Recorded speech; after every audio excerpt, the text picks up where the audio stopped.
Boleh pun fibro ka result ba penmi menta sngi result jong ka bade jong ka post bade po High Court of Meghalaya result of the personal interview for the post of junior administrative assistant JAA.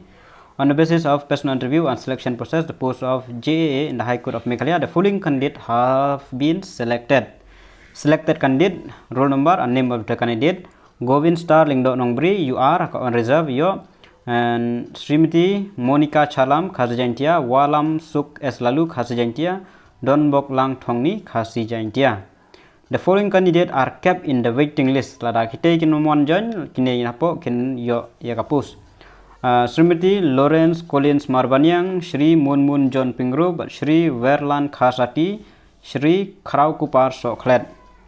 The selected candidate shall report to the office of the Registrar General High Court of Meghalaya on or before the 1st December 2023 at 10:30 am. Shitrik December, reply, post tang step. Their joining will be subjected to medical and police verification report. Hable medical, but hable verification ada biang kita nang sedang buat ba kila yo baik ya kapus.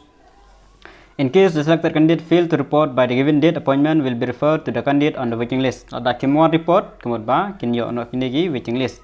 The appointment shall be initially on a probation period of 1 year. Ta, okay. The tangkine jeng betip.